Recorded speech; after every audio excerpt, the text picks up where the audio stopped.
How you doing, buddy? Good, man. How are you? I'm doing fantastic. How's the weather in North Carolina these days? North Carolina's good. 80 degrees, sunny. Yeah? Hey. Yeah. That's good. Well, thanks for being on here. So everybody, Chip Walton, I've known Chip for a good 5, 6, 7 years. He started off, he built, and I'm going to, you can stop me here, but I'm about to gloat on you real quick, my friend. Built probably one of the best PC programs in all of KW, period. And then went on to become the team leader. This is all inside the Ballantyne Market Center in North Carolina. And Ballantyne has been the #1 most profitable market center for how many years running now? 5 years running, the #1. Chip was a team leader and just recently stepped out of that role to do some other things. And we've stayed good friends. And so, Chip, tell us about yourself, man. What's your superpowers? Superpower. I think the ability to take something that maybe some people find complex or a daunting task or a challenge they're not up to, and helping them chunk it down in a way that things make sense, where they'll actually take action in something. And I really, to be honest, Adam, that goes back to when I was a PC. Mm-hmm. Because people, here's brand new licensee, they come in the door, we're talking about numbers, we're talking about new things, we're talking about lingo here at KW, and they're just overwhelmed. And we're throwing them into training and get in, do this and do that. And then, they would come talk to me and they're like, I don't know if I can really do this. I don't know if I'm cut out for this. And I would just have a simple 30-minute conversation with them, ask a few questions, make some notes as we're doing. And what they didn't realize is that everything they shared with me, they just developed a very basic business plan. Mm-hmm. I showed it to them, and then we talked about some actions, and they walked out with energy. And they went and did it. That's really, really cool. Hey, I know it's an off-script question. However, what was your vision, right? What was your vision for that PC program pre it being built? Because, you built this massive organization and structure that produced, how many cappers did it produce per year? So towards the end, so I was PC 4 years, and towards the end, the last year that I was the productivity coach, we created close to 24 cappers. 24, so 24 cappers built from your own inside of your market centers. Yeah.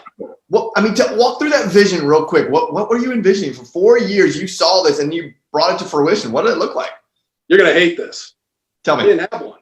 You didn't have one. Good. So I'll share a quick story. So I've been at KW almost 18 years. Mm-hmm. And I've been at Ballantyne since Ballantyne's been a market center. And Brenda Benson, our OP, mm-hmm. When I was an ALC member, Brenda used to come to me and say, hey, would you mind helping out with this? Would you mind helping out with that? The nature of who I am is like, yeah, sure, whatever you need. I'm happy to help. So at one point we were in between team leaders, and she was busy trying to, do the recruit select at the time with to find a new team leader. Mm-hmm. She had brought somebody on board who was going to be the productivity coach, and that person about 60 days in said, I don't think this is for me. Mm-hmm. I'm out. So Brenda's like, hey, can you do me a favor? And I said, sure, whatever you need. She goes, can you just kind of go run with this and figure some things out while I'm finding a team leader? Sure, no problem. So this is probably March or April of that particular year. And then later that year, she brought on the new team leader. About 90 to 120 days after that, so now we're into the next year, the team leader came to me and this is what she said. So this PC thing, so what do you think? I go, yeah, I guess I could do it. You want me to do it? She goes, yeah, if you want to, that's fine. Okay. Adam, that's the honest to God story. And I just did it. Yeah. It really... The first year, no real vision. The second year, I'm like, okay, if I'm going to do it, maybe I should be a little more intentional with it. And I started having different conversations, got my MAPS coach, mm-hmm. Michelle Anderson. She started really helping me get into that vision kind of piece.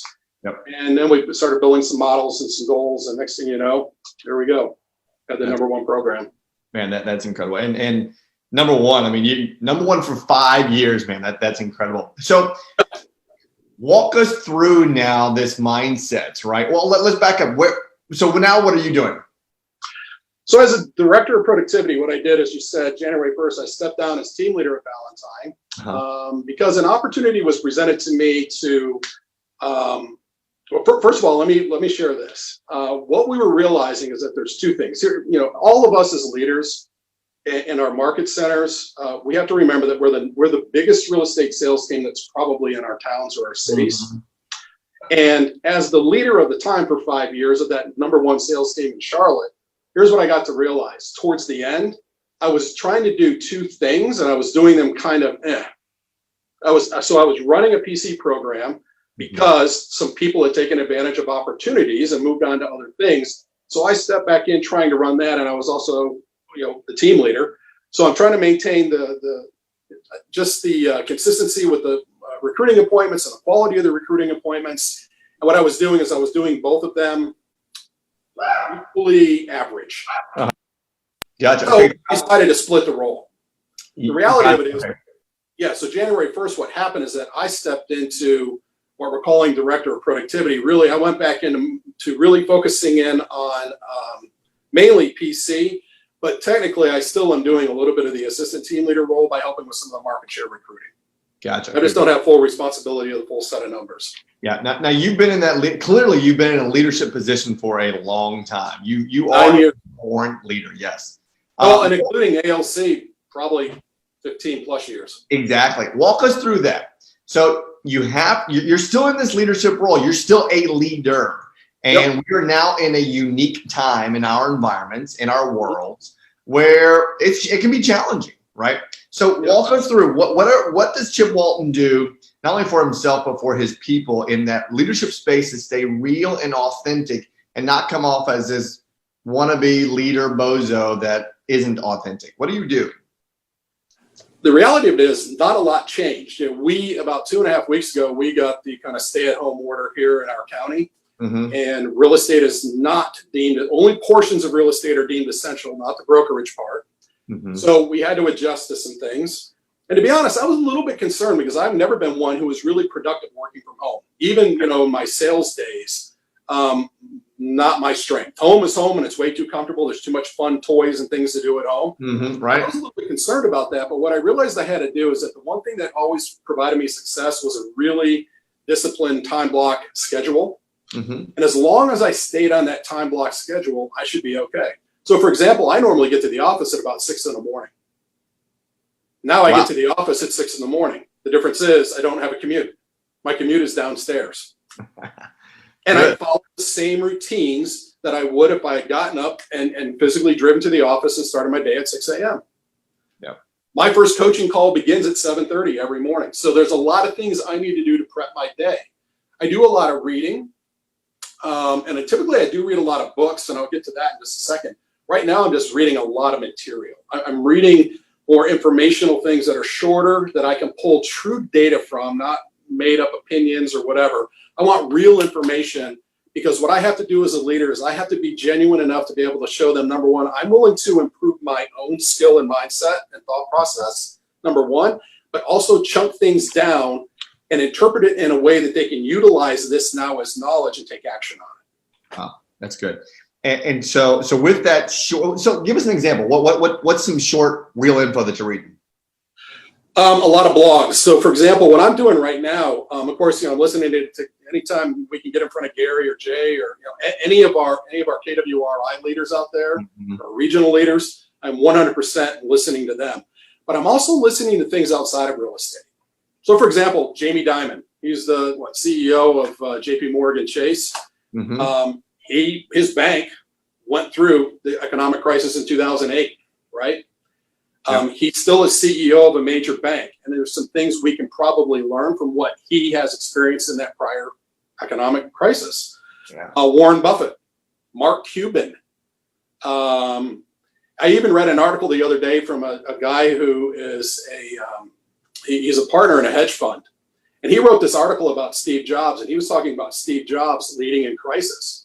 And Steve Jobs' superpower was that he was a better wartime crisis leader than he was a peacetime leader. And that was very evident when he came back into Apple, when Apple was weeks, if not months, if not weeks away from filing bankruptcy. Right. Look at the turnaround. Yep. So when I start watching leaders like that and how they have, what they have actually done in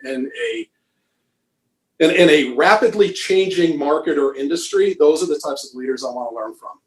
That's incredible. And then with that information, Are you sharing that with your clients? Are you sharing that with the people that you're leading? Or are you just making yourself a better thought leader? Yeah, no, everybody. So it's what I'm taking is then I take things and then I'm able to not just if we go to the concept that in sales we always say telling is not selling. Mm-hmm. We can share a story about something, but we need some evidence to back up the story sometimes. Mm. So, for example, if I take some things away and I can share a story about something I'm reading, like I just did with the Steve Jobs example, then I correlate it back to maybe my personal time when I was in sales of going through the economic crisis in 2008, or the time that, I started my business in real estate coming out of the airline industry after 9/11. Another crisis moment. Right. We hear it from Gary all the time. Keller Williams built in a shift. Right. I started my career in a shift. I've gone through these things. Mm-hmm. And I went through them in my prior industry as well. One of the biggest things I learned in my prior career is that I learned what a good leader doesn't look like. Mm-hmm.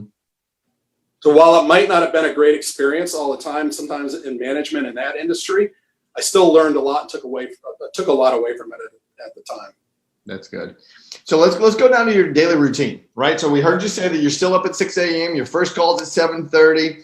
Yep. Your commute isn't as far now. Walk us through that. What if anything has changed? Tell us what's changed, and if it hasn't changed, walk us through what that daily routine of a high performing leader such as yourself is. Yeah. So really, what's happened is that everything is condensed down to either a phone call or Zoom for the most part. Right. That's the reality of it. We're not, of course, doing a lot of actual physical face-to-face right now, which has done a couple of things. It's made me more effective. I've cut down on the amount of time that the appointments are.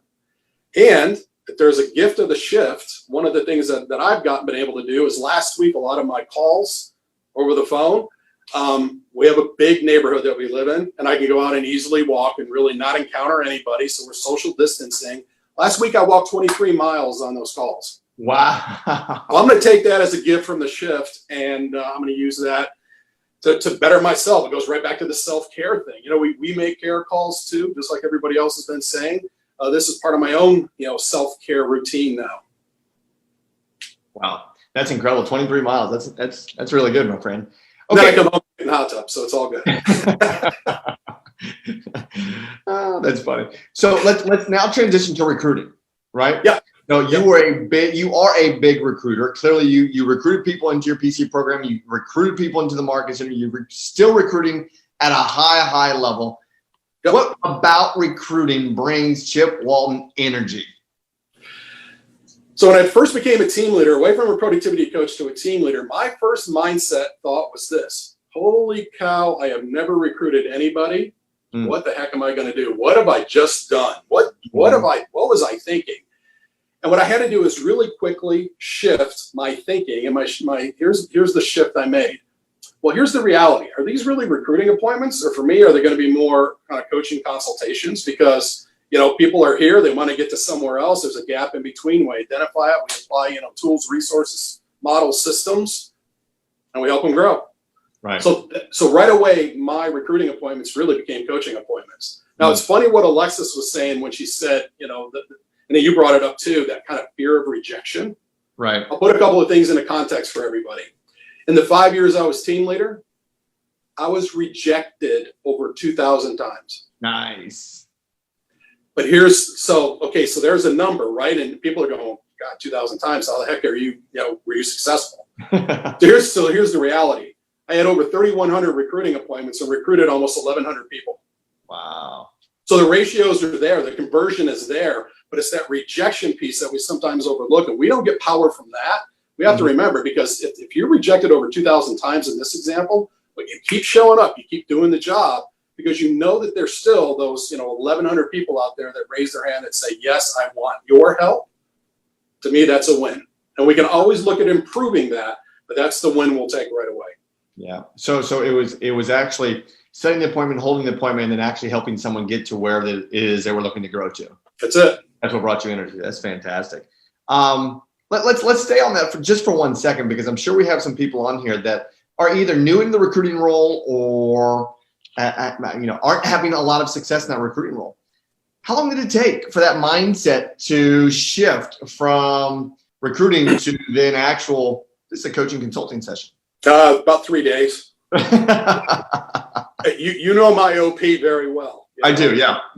And that goal number, that appointment number, the activity itself was non-negotiable. Right. Well, and that was back in the day when we had to have 40 appointments, right? We had to have 40. And then, 2 years later, we moved 40 to 60. Right. As our market centers got bigger. That's right. Because that's right. You had to grow even more. Hey, just for our listeners' sake, you had to have 60 appointments because you had to gross how many? I've always had to gross at least 20 to 25. Right. Okay. So I want everyone to hear that just for a second, because he had to do that to maintain his agent count. Just maintain it, right? Maintain it. Yeah, just to maintain. So I know there's people on our call here, on our Zoom, that are doing 5 to 10, which is fantastic. Know your opportunity, though, can be up in the 20 to 25 range. And it can be higher. Sure. With leverage and the right people around you, that number it can be higher as well. Absolutely. Let's keep talking about that, because again, we do have some reluctant people that don't want to recruit right now, or that are, let's just put it that way, are reluctant to recruit right now. What would you say to them? And then let's keep going down the path of leverage. Well, so it kind of goes back to, let's go back to just that care call thing. Okay. Some of the ahas that are already coming out of our market center. First of all, as leadership in the market center, we reached out to our agents that are here. We did care calls. Hey, how are you? How's your family? What do you need? Really simple script, right? Yep. And then, I took it a step further. And as I'm now coaching some of the agents in our market center, I said, okay, do the same thing with your sphere. Do the same thing with your own, Met database.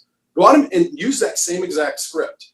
And here's why it was important. First of all, people love it when you call and ask them how they are when something big is happening in their lives, and it's happening to all of us, whatever we're in.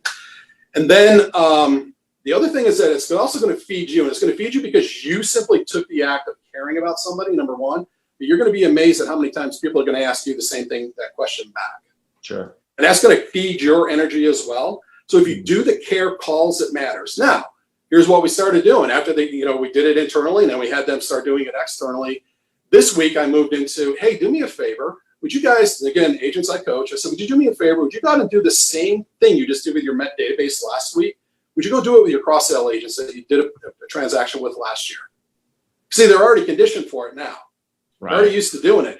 And Lord knows, how, as new agents, how hard did we work to avoid the people we knew because we didn't want to ask them for business. Right. So now we're doing a care call, and I go, oh, this is pretty easy. Great. So now go do the same thing with people you've done business with before. Go do it with your allied resource network. Ask them how they're doing. Because, by the way, they're talking to other realtors who aren't doing so well, or they might be affiliated with firms who are having, issues right now. Or and I've heard this, I can't tell you how many times, Adam, in the last 3 weeks. Well, what my firm is telling me is that we just have to wait until this blows over. Right. There's nothing we can do. And to be honest, I'm a little scared with that concept. Well, great. Well, what if you tried this? Whatever it is. Right. And what they started to realize is that, here's the thing that shows up in leadership. And any time, good times, bad times, we all always want to have strong leaders around us because strong leaders usually have a good, solid, concise, clear plan that helps us get from one point to the next. Right. And right now, from what I have seen both with KWRI and what I've seen in our own market center, and our plan is pretty clear. Yep. So I know darn well we have we have the ability, we have all the resources we need to truly help somebody move forward to a different path, or at least, even if right now, if we help them maintain over the next 90 days, or at least maintain the right activity. And then we can always build on skills or resources or other ways that they can convert more at a higher level. Yeah. Yeah, that's really good. So basically what I heard you say there was keep it super simple. Yes. Approach with a coming from contribution or a care call mentality. Yep. And then we also heard you say leverage in there, right? So now you're talking to your agents who you just shared for them to go call their people and then to go call their co-ops. Genius. Absolutely. Absolutely genius. Man, that's really, really good. Sorry, my wheels are turning. That's why.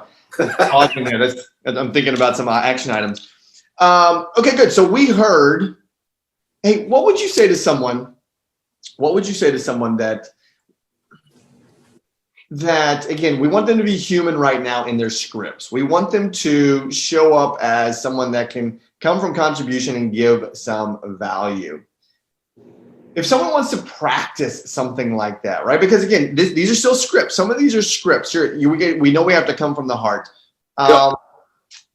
What would you suggest? What would you coach someone to do? Let's talk team leaders, or let's just talk recruiters. What would you coach someone to do right now in the space of that script to be able to almost cold call a database or an MLS? So what I would do, if I were having a conversation with a TL right now, I'd tell them to call their ALC and do that care call. And this is what I would say. We'll do a quick role play here, Adam. Okay. You be my ALC member, and I say, hey, Adam, how are you? Hey, Chip, I'm doing great. Little shaky, but hey, it is what it is. Understandable, and we're all going to get through it. By the way, how's your family doing? Their kids are bouncing off the walls, but outside of that, again, they're healthy and safe. I can't really help you with that last part. But here's what I want to offer you, because I want to give you a strategy that might help you and your family just right now with maybe some cash flow that might pop up just with some changes that are happening economically in this shift. You are aware of Keller Mortgage, right? Yes. So as a KW agent, you know that you are eligible to do the refi on the 0+ program, right? I had heard about that, yes. So why don't you at least explore that? Because here's what that potentially could do for you and your family. If you do that refi, don't forget, you're going to miss that next mortgage payment, right? And you won't start until the following month. So it could give you a couple of months of some free cash flow without a mortgage payment. Hey, by the way, you might actually get a lower rate. And don't forget, you get that $1,000 back that can offset some of the other expenses. So if nothing else, that could help you right now, right? Absolutely, yeah. Okay. So we stopped the role play right there. I did a care call. I gave an example of a resource we have that can help them. Now, can I tell them, can I say, hey, Adam, by the way, you think you could go do that with your database? Absolutely, I could, yeah. You think you could go do that with your cross-sale agents that you did business with last year? I sure could, yeah, for sure. Okay, so see, then we can kind of take that strategy. First of all, the team leader gets the comfort level of making the call with people they know. They get they understand what that feedback looks like. You tell the agent to go do it. So now you're leveraging out opportunity again. You're helping them maintain their database. So you're modeling out the behavior you want. Right. And along the way, you might actually get some appointments from them as well. Yeah, that was really, really good. Fantastic there. Okay, let's go into the action items. What 3 action items do you feel that are in the best interest of our listeners right now, either in leadership space or in the recruiting space? So I think it's both. Because here's what we need to know. We still need to know, Gary Keller tells us to be the local economic experts. We need to know what's happening in our market with the market, okay? So whether you want to focus in on your lore area or if you've got a target area that you go after in terms of recruiting or whatever, know what's happening. How many new listings are hitting the market? How many are going pending? How many have price reductions? How many expired? How many were withdrawn? What is the actual list price to sale price? Get some intimate knowledge of what's happening in the market, because if you're talking to people, potential recruits, and even your own agents who are out there working in that space every day, again, you have to be the leader that shows up a certain way. If they understand that you know the market, even though you're not in sales, it tells them, maybe I better know the market. There's your internal agent. Externally, because if I'm having a conversation with somebody and they go, oh, I just don't know what I'm going to do, nothing new is hitting the market. Really, what area do you focus on? Well, I focus in this zip code. All right, so let me help you, because I just pulled some numbers and it showed that X amount of new listings hit the market in the last 10 days. Right. How many of those opportunities were yours? And if I could show you a way or two that maybe would get you in front of some folks, would that bring value to your business? That's good. We still have to think like mega agents, because we are. We just lead a mega team now. Yep. That's really, really good. So that's number 1, know some markets. Number 2, stay in that time block schedule and lead by example in that. Mindset. Every one of us has talked about mindset.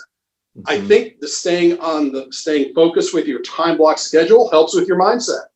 Yep. If you're focused on the right activities. I have less time to worry about what the heck the news is saying, whether it's real or not. I don't pay attention to it as much, because I am more into activity of knowing what's happening in my industry, because I want to be a leader in my industry. Right. Yep. That's number 2. Number 3, actually that was number 3, but I'm gonna give you one more. Good. No, I'm not. I'm gonna leave it there. Just gonna leave it there. Those are your 3. Got it. So we got become the economist of choice. I heard Yep. that. Time block, stay in your time block and stay in your schedule. And number Yep. 3, get your mind right. Yep. My man, that was good. Mr. Chip Walton, you came cleaned up, man. You batted last and you knocked it out of the park. I appreciate you. Like a CEO, buddy. Like a CEO. Well, this has been really good. And, we brought value now for the last 2 days, over 6 hours worth of content and value. And I've got a whole nother page here, right here, just from you, my friend. So thank you. Blessed to have you on here. Pleasure. Thanks for having me, everybody. Yep. You stay safe. And hey, real quick, where can people go find you? Easiest place to find me, cwalton@kw.com. I am old school email. Old school email. Very good. Okay. I'm sure they'll hit you up. Chip, appreciate your time. Thank you. Stay safe up there. Thanks, buddy. Thank you, man.